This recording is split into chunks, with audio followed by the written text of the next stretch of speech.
मेरी ज़िंदगी है तू ड्रामा इस वक्त सबसे ज़्यादा देखा जाने वाला ड्रामा है और अब तक YouTube पे 1.3 बिलियन यानी 1 अरब 30 करोड़ व्यूज़ ले चुका है।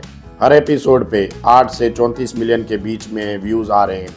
ये ड्रामा अपर एलीट क्लास और मिडिल क्लास फैमिलीज़ की लाइफ को पोर्ट्रेट करता है कि किस तरह से अपर क्लास की फैमिलीज़ जहां मर्द और औरत दोनों स्ट्रॉन्ग कैरेक्टर्स ऑफ लाइफ होते हैं या शायद इंडिपेंडेंट होते हैं और एक दूसरे को यानी एक मुकम्मल फैमिली की तरह एक दूसरे को टाइम नहीं दे पाते और अपनी ईगो को लेकर अपने फैसलों पे इतना मजबूत होते हैं कि उनमें फॉरगिवनेस यानी कि माफ़ करने का एलिमेंट या सलाहियत नहीं होती और इसी अना की वजह से वो अपनी ज़िंदगी को डिस्ट्रॉय कर देते हैं और यही एटीट्यूड, ईगो और इग्नोरेंस उनकी औलाद की ज़िंदगी भी ख़राब कर देता है।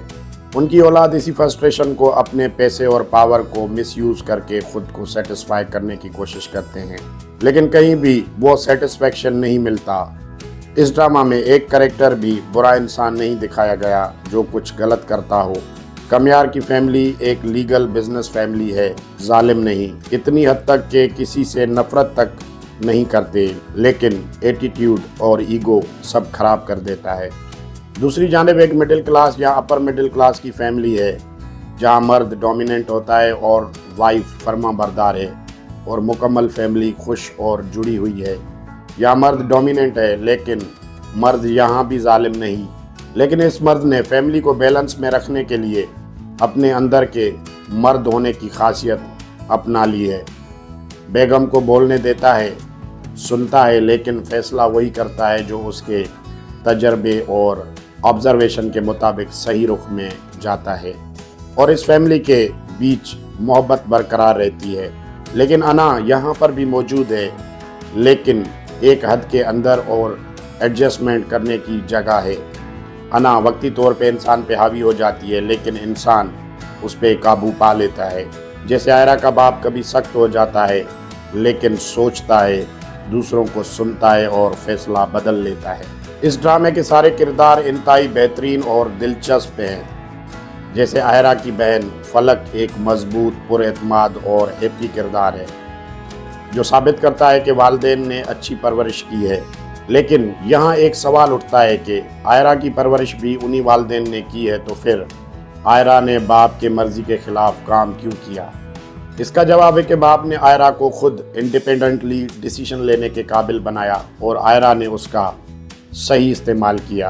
And she is not regretting and she is facing and dealing with her own independent decision and she will prove her self. दूसरा किरदार है फारिया का, जो कि एक हर्ट और फ्रस्ट्रेटेड लड़की है। ये एक वाहिद किरदार है अपर क्लास में जिसके अंदर ईगो नहीं है।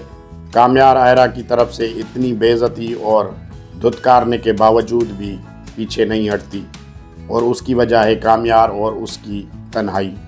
इस किरदार में अना नहीं पर मक्कारी है और ये मक्कारी सिर्फ इसलिए है क्योंकि उसे कामयार चाहिए हर कीमत पर। इस ड्रामा की 28 एपिसोड्स चल चुकी हैं जिसने अभी तक ऑडियंस को बड़ा ही इंगेज रखा है। मजाक मस्ती, पार्टीज, लड़की को स्टॉक करना, नेक्स्ट क्या होगा का सस्पेंस, उतार चढ़ाव सब हो चुका है। अब नाजरीन को ऐसा लगता है कि ड्रामा बोर होता जा रहा है, लेकिन ऐसा नहीं है।